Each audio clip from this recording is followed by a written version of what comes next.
In this section we will review how to select data from a table or view in a database, how to review a table's data by returning a sample set of data as well as identifying what columns are present in a table. Once we have an idea of a table's data and columns, we can then start to refine our results to meet our specific project requirements. And lastly, we will narrow down our results using a combination of criteria applied in the where clause using fixed and fuzzy logic. In general, every select query written in SQL can be broken down into the following components as I've shown here on the right-hand side. Don't worry if this syntax looks a little alien at first, and once we have gone through a few live coding examples, you will see that the process is not too dissimilar to that of making an order in a deli or coffee shop for your lunch. Now let's move on and take a look at a few live coding examples with the Sakula database. So let's get started with the live coding example.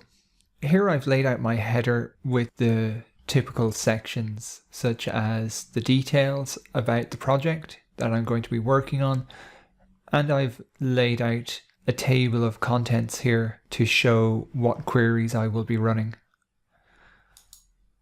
If needs be, I can minimize the header or the block comment using the plus and minus as discussed earlier. I've copied down my table of contents to the section below and made these as inline comments. For the first query, we will look at selecting all data from a table using the Asterix character. The Asterix character is a special character within SQL that denotes all columns. If we type in select star from, and we can open up on the left here Sakula and look at the actor table. We can either type in actor, or another way to bring the table across is to actually double click on the name actor, and this will show on the right hand side. Next, we will execute the command by using the shortcut Ctrl-Shift-Return. And as you can see, this has actually returned an error message. And the error message basically reading as no database selected. I've deliberately done this to show how you can actually work around this error by providing the database name. And as you can see in MySQL Workbench, if I type the name of the database preceded by a dot, it presents with the list of tables. If I run this command again, you can see it does indeed execute. So this is one way of actually getting around having to type in use database every time, or in this case use Sakula. This will become more apparent later on when we start working with multiple databases, and preference is sometimes to give the database name within your code rather than asking it to use a database by default. In this scenario, we will go ahead and run the command use Sakula, and just to confirm that it has run, we can open up our output window which shows us how the commands have run and if they've run successfully or not. We can see here with the green tick that these have run successful and the first one didn't run successful. We can hide this off until any more error messages appear. We can remove Sakula from the name of the table as we will be continuing to use this database for these examples. Let's take a look at the output again. I'll re-execute. And as you can see, this has provided the output of the table with actor ID, first name, last name, and the last update date. If we have more than enough data to look at for a sample, we can, in the next section, look at using the limit keyword to just pull back a sample of data. We can copy down the same query from above, but this time, as opposed to returning all 200 rows, we can say limit 10. And as you can see, it's returned the first 10 rows from the actor table. For the next example, we will look at how we can specify the column names in a table. And in this scenario, we may be just looking to understand what's in the table, and we've identified that we want the actor ID, the first name, and the last name only. So in this scenario, as we can see, we've got an actor ID that is unique to each actor. Once we have selected the columns that we want to use, we can go ahead and rerun the command, and we can see that this has dropped off the last update date and only provided us with the actor ID, first name, last name. For the next example, we will introduce the where clause. I'm curious to see, is there an actor in the database that has a first name similar to myself? And to do this, I can say where first name equals Jeffrey. And as it's a text string, I need to place that between quotes. If this was a numeric value such as actor ID, I wouldn't need to place this in quotes. I could say, for example, actor ID equals 1 without placing it in quotes. Let's go ahead and run this. And we can see there's an actor, Jeffrey Heston, who has an actor ID of 151. That's a very simple example of using the where clause. If we wanted to look at somebody with a last name of Jeffrey, and this can happen where in some scenarios you've accidentally selected the wrong field. With this select statement I've run, it's returned the 3 columns that I requested, actor ID, first name, last name, but there are no rows of data. As you can see, there is no index value, but the values that are coming back are showing as null. And null is a special reserved word in SQL and typically in a lot of programming languages, which means that there was no data found. This is not to be mistaken with the space character, which could be an empty string that is actually somebody has typed in using spaces. If that was the case, then null would not be showing here. It would be actually fully white. So you need to be careful when searching. Has somebody there put in blank? And as we know that there is somebody with a last name Heston, we can go ahead and run this, and that corrects our query. For the next example, just to expand a little bit on using first name, to look at for any actors that have names beginning with G.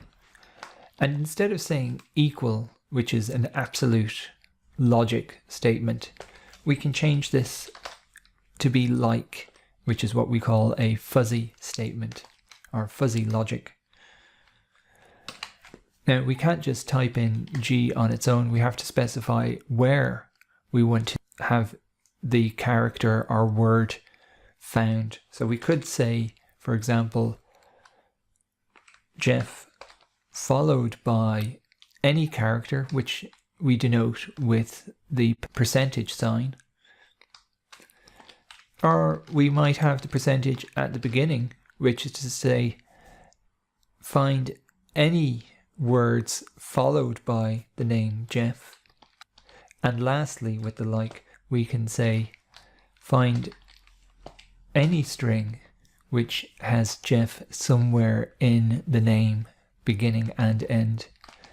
For this example, we want to know, are there any other actors who have a name beginning with G?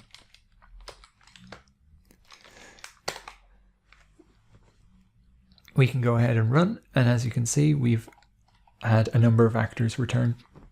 To expand on the where clause, we'll now move over to the address table. And one way of identifying what's in a table without returning any data, if we just wanted to see the columns, is to actually use the limit keyword, and we can say limit 0. And this will return no rows but the column names instead. And as you can see, it's returned an error where I've said limit equal to 0, where this is actually limit should be set to 0. And again, good to check that you're reading your error messages. In this case, it's saying you have an error in your SQL syntax, check the manual or the corresponding.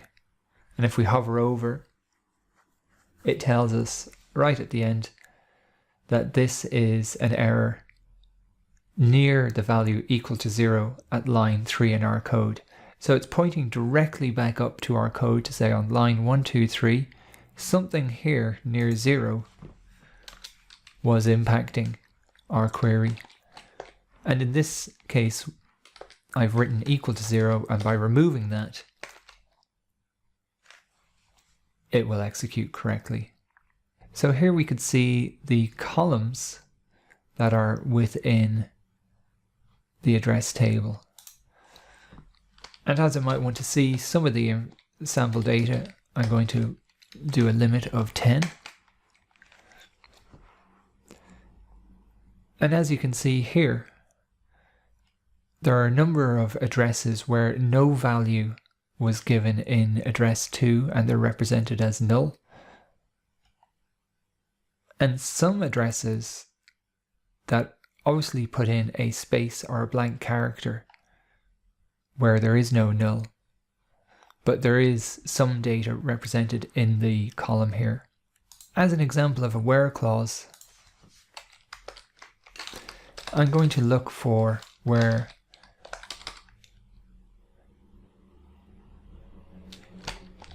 the district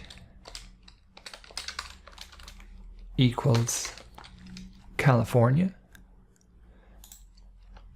And if we don't want to type out California in case we have some spelling mistakes, or this, for example, might be a product name or ID or a very long string, we can select on the cell and use the standard Control C to copy and Control V to paste in here.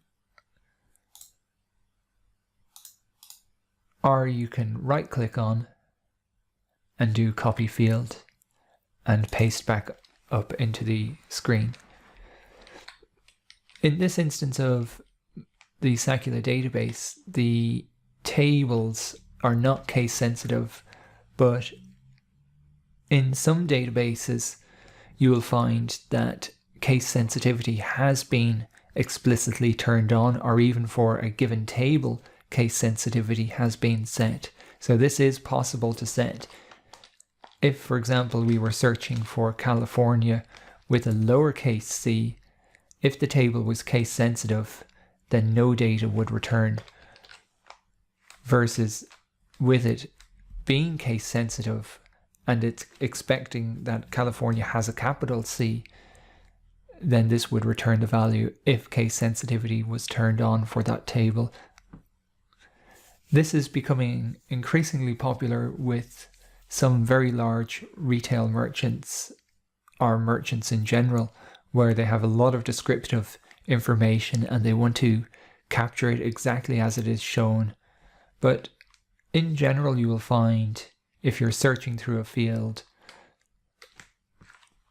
you can check by first pulling out a sample of the data and passing in a lowercase or uppercase value just to check. So in this scenario, I can say select all from address where California with a lowercase c, and we can see that it does indeed return.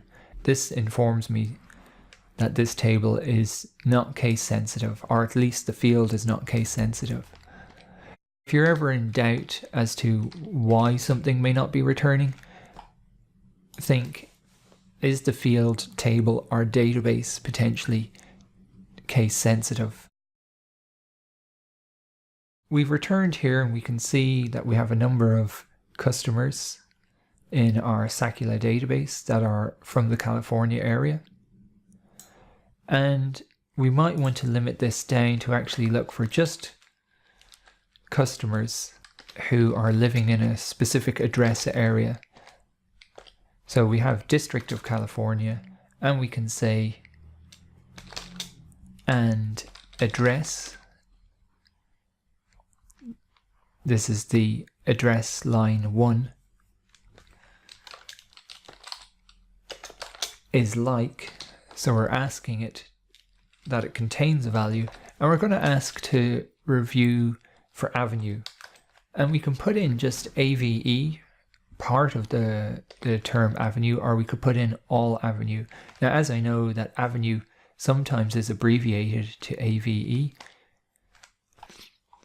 here we can see 4 addresses have come back where we've provided criteria of District California and the address field is like AVE. That concludes our live demo of reviewing the Sakula database with select and where clauses.